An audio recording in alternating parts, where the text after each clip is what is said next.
Deputy Chief Minister Sri Batti Vikramarka Garu will give his opening remarks on the short discussion.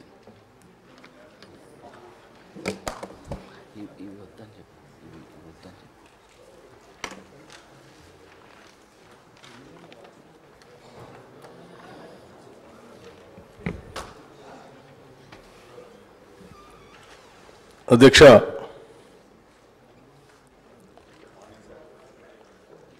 విద్యుత్పై శ్వేతపత్రం రాష్ట్ర ప్రభుత్వం నుంచి ఈరోజు సభలో అందరికి ఇవ్వాలన్నటువంటి ఆలోచనతోనే ఈ షార్ట్ డిస్కషన్ ఈరోజు తీసుకోవటం జరిగింది. అధ్యక్ష, రాష్ట్రానికి సంబంధించినంతవరకు అన్ని రంగాలు ఏ రంగం అభివృద్ధి చెందాలన్నా అవసరమైనటువంటి విద్యుత్ పైన, విద్యుత్ ఉత్పత్తి పైన,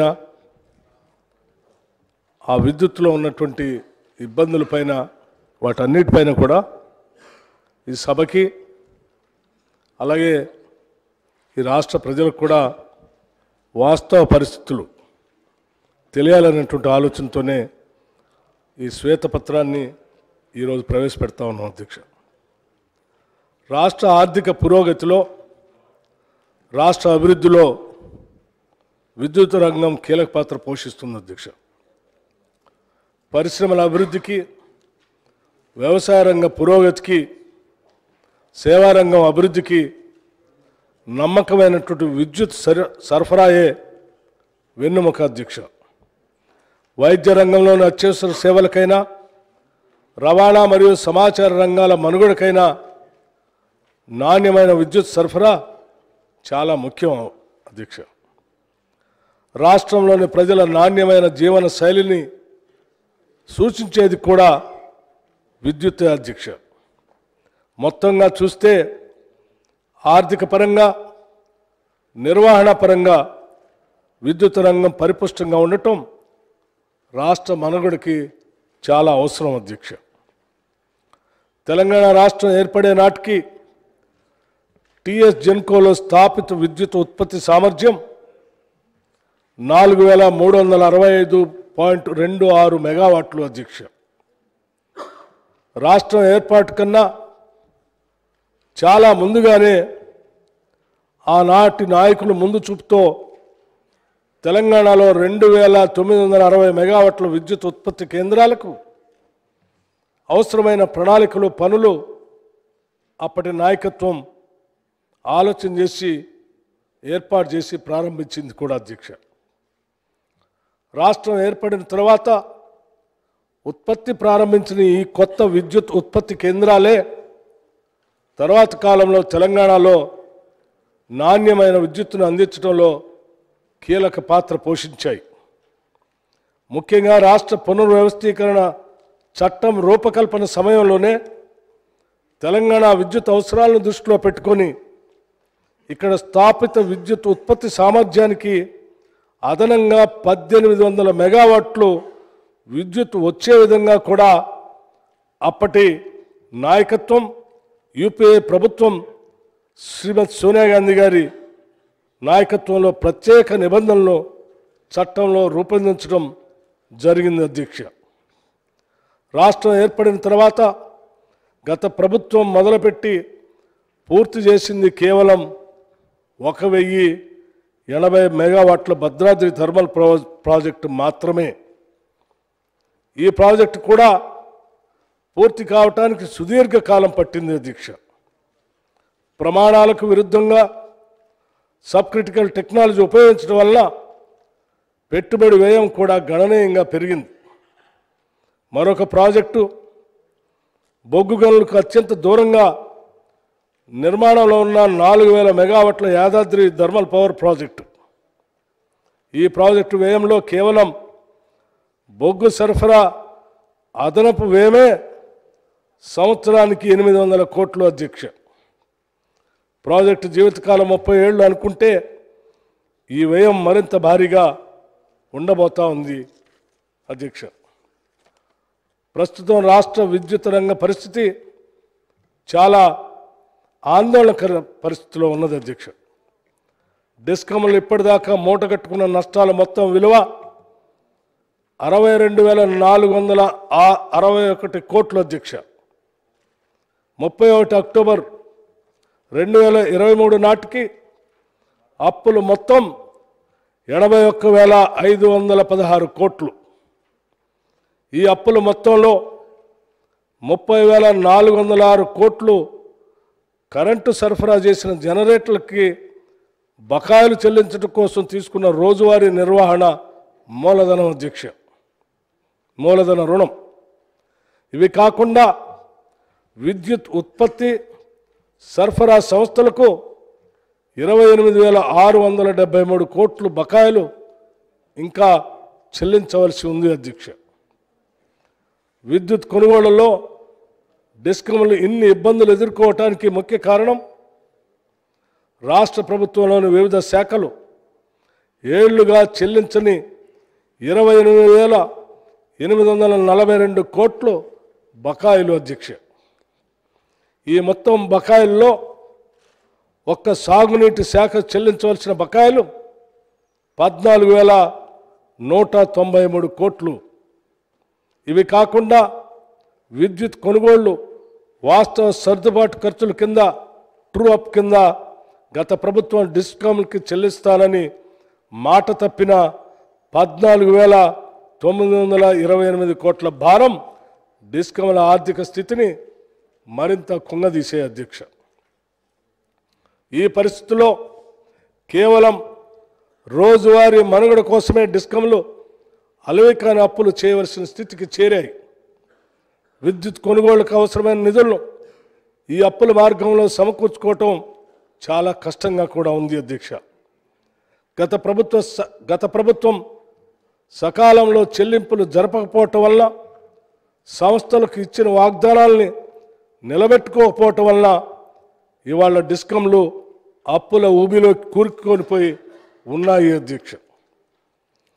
విద్యుత్ సంస్థలకు సకాలంలో విడుదల చేయవలసిన నిధుల విషయంలో గత ప్రభుత్వం ఆర్థిక క్రమశిక్షణ పాటించకపోవటం వల్ల ఆర్థికంగా కుదేలైన విద్యుత్ రంగాన్ని గత ప్రభుత్వం నుండి వారసత్వంగా పొందినప్పటికీ రాష్ట్రంలోని విద్యుత్ వినియోగదారులందరికీ నాణ్యమైన నమ్మకమైన విద్యుత్తుని బాధ్యతాయుతమైన పారదర్శక మార్గంలో అందించడానికి, వ్యవసాయ రంగానికి ఉచిత విద్యుత్ అందించడానికి ఈ ప్రభుత్వం కట్టుబడి ఉన్నది అధ్యక్ష.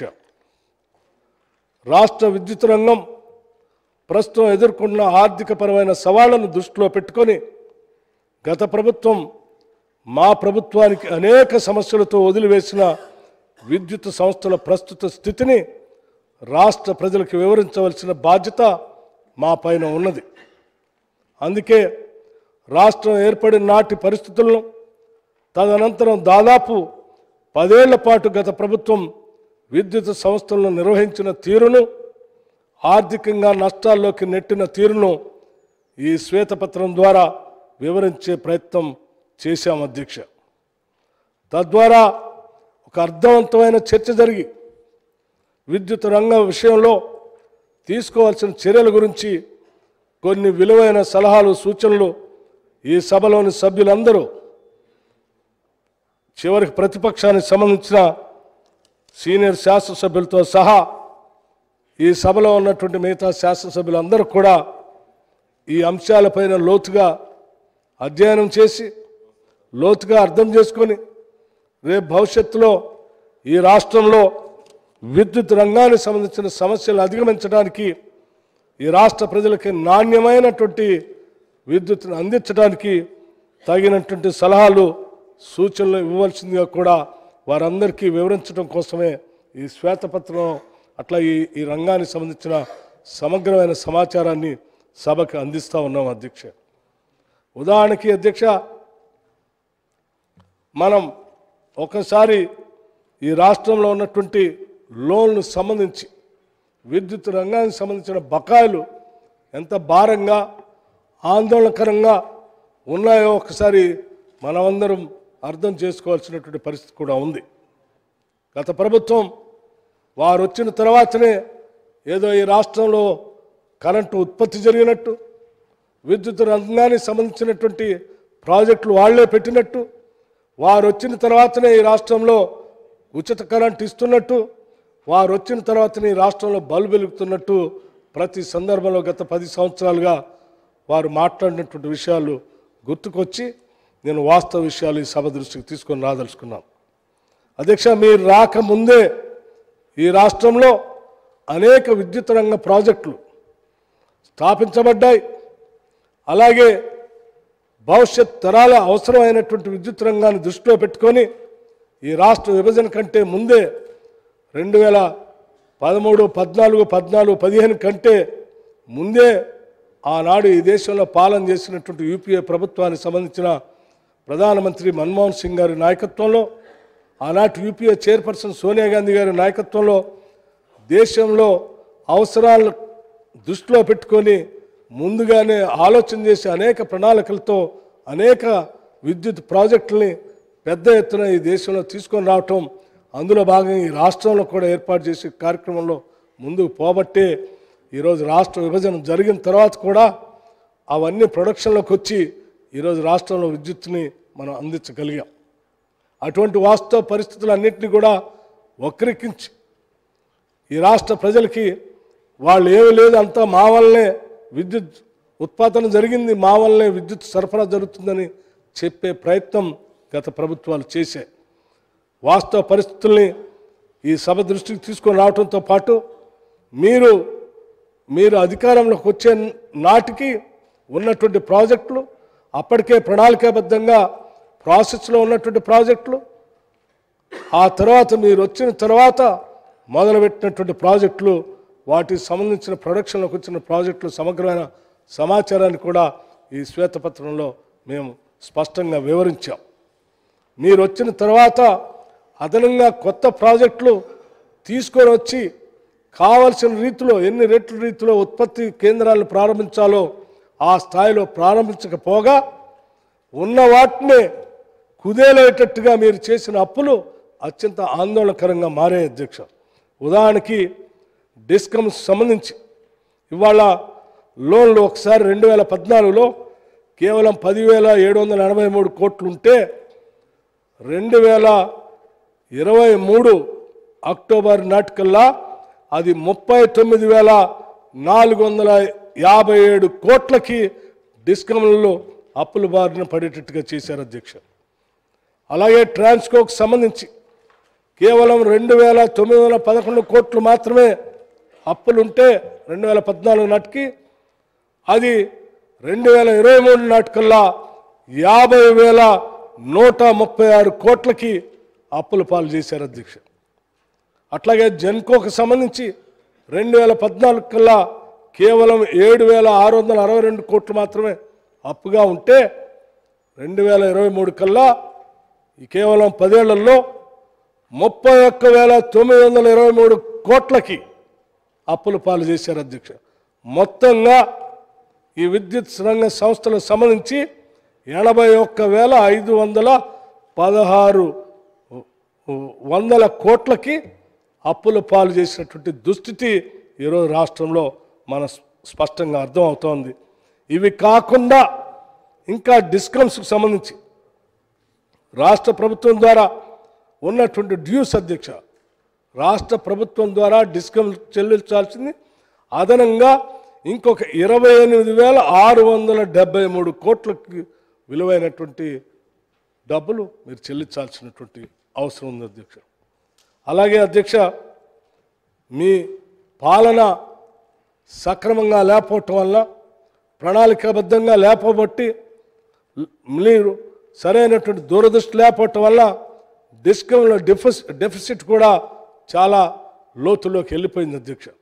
ఉదాహరణకి అగ్రికల్చర్ సబ్సిడీ గ్యాప్ వచ్చేసి ఒక్కసారి ఆలోచన చేస్తే 18,725 కోట్ల రూపాయలు ఇవాళ డిస్కమ్కి డెఫిసిట్లో ఉంది అధ్యక్ష.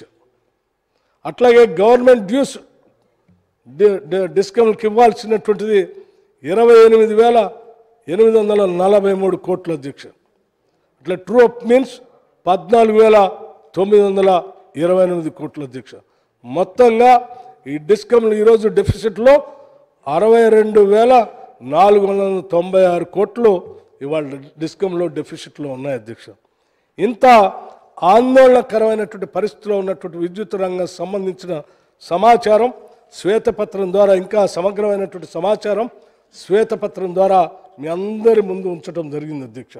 మీరందరూ కూడా దయచేసి బాగా ఆలోచన చేసి ఈ విద్యుత్ రంగ భవిష్యత్తులో దీన్ని బాగు చేయడానికి, ఈ అప్పుల ఊబిలోంచి బయటికి తీసుకొని రావడానికి, నాణ్యమైనటువంటి విద్యుత్తును అందించడానికి, వ్యవసాయ రంగానికి ఉచిత కరెంటు ఇవ్వటానికి, ఇంకా పారిశ్రామిక రంగానికి విద్యుత్ అందించడానికి, సక్రమంగా ప్రణాళికాబద్ధంగా ముందుకు పోవటానికి మీ ఆలోచనలు, విలువైనటువంటి ఆలోచనలు, అభిప్రాయాలు స్పష్టంగా ఈ సభకు తెలియవలసిందిగా, చెప్పవలసిందిగా మీ అందరికీ గౌరవ సభాపతి గారి ద్వారా సభలో ఉన్నటువంటి సభ్యులందరికీ కూడా విజ్ఞప్తి చేస్తూ, ఈ రాష్ట్రంలో ఉన్నటువంటి ప్రజలందరూ కూడా ఈరోజు విద్యుత్ రంగంలో జరిగినటువంటి అరాచకం, ఈరోజు ఈ విద్యుత్ రంగంలో జరిగినటువంటి ఈ నిరర్ధకమైనటువంటి అప్పులు, లేకపోతే నిరర్ధకమైనటువంటి ఆలోచనలు ఈ రంగాన్ని ఎంత ఇబ్బందులో పెట్టినటువంటి ఈ 10 ఏళ్ల పాలన గురించి అందరూ కూడా ఆలోచన చేయవలసిందిగా కూడా విజ్ఞప్తి చేస్తూ నేను చర్చను మొదలుపెట్టవలసిందిగా కోరుతూ ముగిస్తూ ఉన్నాను అధ్యక్ష. Thank you.